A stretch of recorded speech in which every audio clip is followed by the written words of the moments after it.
Hello guys, मैं कविता बघेल। आज मैं आपके लिए औसत के कुछ क्वेश्चंस लेकर आई हूँ। गाइस, मैं आपको औसत का बेसिक पहले ही करा चुकी हूँ और कुछ क्वेश्चंस भी कराए हुए हैं। दोस्तों, अगर आपको मेरी वीडियोस अच्छी लगती है तो प्लीज मेरे चैनल को सब्सक्राइब कीजिए एंड मेरी वीडियोस को लाइक एंड शेयर कीजिए। ठीक है फ्रेंड्स, तो अब हम अपना क्वेश्चन देखते हैं कि क्वेश्चन क्या है। देखिए क्वेश्चन क्या है। ये जो हमारा क्वेश्चन है ये हमारा एसएससी के एग्जाम्स में आ चुका है। ठीक है, तो क्वेश्चन है हमारा ए, बी और सी की औसत आयु 20 वर्ष है तथा बी और सी की औसत आयु 25 वर्ष है, तो ए की औसत आयु क्या है। ठीक है दोस्तों, ये पूछ रहे हैं कि ए की औसत आयु क्या है। अब देखिए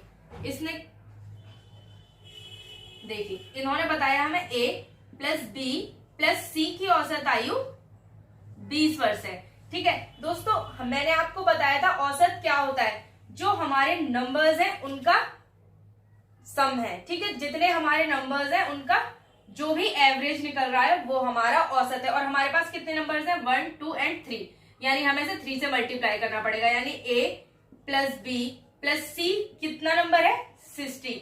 a प्लस बी प्लस सी हमारे पास 60 है। देखिए फ्रेंड्स, ये जरूरी नहीं है अगर हमारे पास 60 है तो a20, b20, c20 नहीं, हम इसे ऐसे नहीं निकाल सकते। लेकिन जो इन तीनों का कोई एवरेज है वो है हमारा 60। ठीक है, हमारा 60 है। ठीक है, अब देखिए इन्होंने हमें दूसरा एक और नंबर दिया। इन्होंने बताया b प्लस सी कितना है, b प्लस सी है हमारे पास, b प्लस सी का एवरेज है 25, b प्लस सी का एवरेज है 25। और जब 25 है तो ये कितनी दो नंबर्स हैं, 2 नंबर्स, यानी इसे हमें किससे मल्टीप्लाई करना पड़ेगा, 2 से। तो हमारे पास b प्लस सी कितना निकला, 50। देखिए अब हमारे पास a प्लस बी प्लस सी तो 60 है, वहीं b प्लस सी 50 है। तो हमसे अब a का पूछा है कि a की आयु कितनी है। तो a की आयु हम कैसे निकाल सकते हैं। देखिए हमारे पास a प्लस बी प्लस सी दिया हुआ है, a प्लस बी प्लस सी दिया हुआ है 60। अब देखिए फ्रेंड्स, हमारे पास b प्लस सी भी दिया हुआ है जो है 50 है। तो और यहाँ पे भी हमारे पास b प्लस सी हमें दिखाई दे रहा है। जब हमें यहाँ b प्लस सी दिखाई दे रहा है तो हम कैसे कर सकते हैं, b प्लस सी की वैल्यू हम यहाँ पे डाल सकते हैं जो है 50 इज इक्वल टू, यहाँ पे हमारा a आ गया 60। जब 50 इधर जाएगा तो वो माइनस हो जाएगा। ठीक है, तो कितना, a की कितनी आयु आ गई, a की उम्र है 10 वर्ष, a की उम्र है 10 वर्ष। अब हम अपना दूसरा क्वेश्चन देखते हैं। गाइस, अब अपना दूसरा क्वेश्चन देखते हैं। दूसरा क्वेश्चन है हमारा p और q की औसत आयु 5050 रुपए है। ठीक है, इन्होंने औसत आयु दे रखी है जो है 5050 रुपए, वहीं इन्होंने q और r की वैल्यू दी है 6250 रुपए, और r और p की औसत आयु है 5200 रुपए। ठीक है, यानी कि 50 to 100 रुपीज। ठीक है, और इन्होंने हमसे पूछा कि हमें p की वैल्यू बतानी है। अब देखिए हमने जो इससे पहले क्वेश्चन किया था उसका भी ऐसा ही था, लेकिन इसमें हमें 3 चीजें दे दी। ठीक है, तो हम इसे इजीली कर सकते हैं। इसे भी फ्रेंड्स, ये हमारा बिल्कुल टाइम एंड वर्क से रिलेटेड है।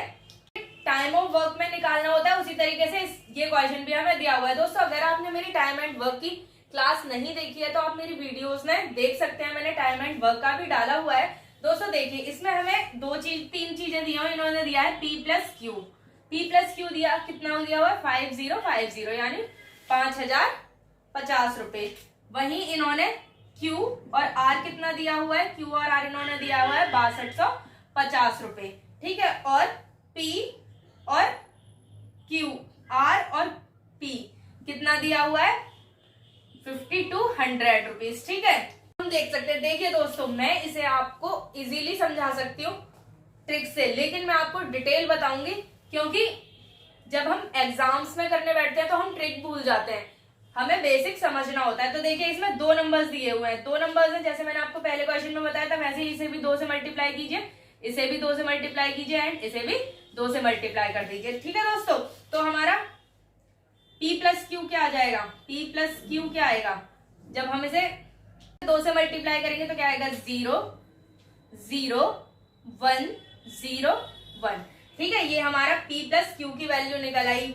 वहीं q प्लस p की वैल्यू जब इसे मल्टीप्लाई करेंगे तो 0 0 5 1 2। ठीक है, और r प्लस p की वैल्यू 0 0 4 एंड 1 0। ठीक है, ये हमारे पास तीनों वैल्यू निकल आई। अब जब हम इसे प्लस करेंगे, ठीक है दोस्तों, जब हम इसे प्लस करेंगे तो हमारा क्या होगा, देखिए इसमें हमारे पास p भी 2 है, Q भी 2 है एंड R भी 2 है। ठीक है दोस्तों, P भी 2 है, Q भी 2 है और R भी 2 है। जब हम इसे करेंगे तो हमारे पास 2 कॉमन आ जाएगा। ठीक है, 2 कॉमन आएगा, क्या आ जाएगा, P plus Q plus R is equal to, इन दोनों को हम क्या करेंगे, सम कर देंगे। जब हमने इधर की इक्वेशन को जोड़ा है तो हमें उधर भी जोड़ना ही होगा। ठीक है, तो इसे प्लस करेंगे तो क्या आ जाएगा, 0 0 0 एंड इधर आ जाएगा 3 एंड 3। ठीक है दोस्तों, क्या आया हमारा 3 3 0 0। तो P plus Q plus R की वैल्यू क्या आ जाएगी, इधर जाके ये डिवाइड होगा, 3 3 0 0 0, 2 से होगा तो 2 1 जा 2, 2 6 जा 12, 2 5 जा 10, 0 0, यानी P plus Q plus R क्या आ गया, 1 6 5 0 0। ठीक है, अब देखिए P plus Q plus R हमारे पास आ गया 16,500। ठीक है, अब हमें Q और R की वैल्यू, P निकालना है हमारे पास, Q और R की वैल्यू हमारे पास ऑलरेडी है। कितनी है, Q और R की वैल्यू कितनी है, Q और R की वैल्यू है हमारे पास 12,500। तो Q और R की जगह पे हम उसकी वैल्यू डाल देंगे, यानी 12,500 इज इक्वल टू 6,165,000। इधर ले जाएंगे, ये माइनस हो जाएगा तो हमारी P की मासिक आय निकल आएगी कि कितनी है, कितनी निकल आएगी हमारी P की मासिक आय, 4,000 रुपए। ठीक है हमारी, अगर आपको मेरी ये क्लास अच्छी लगी है तो प्लीज मेरे चैनल को सब्सक्राइब कीजिए एंड मेरी वीडियो को लाइक एंड शेयर कीजिए। दोस्तों, अगर आपको इन क्वेश्चंस में कुछ डाउट भी है तो भी आप मुझे कमेंट करके पूछ सकते हैं, मैं सबके कमेंट पढ़ती हूँ। Okay, thank you.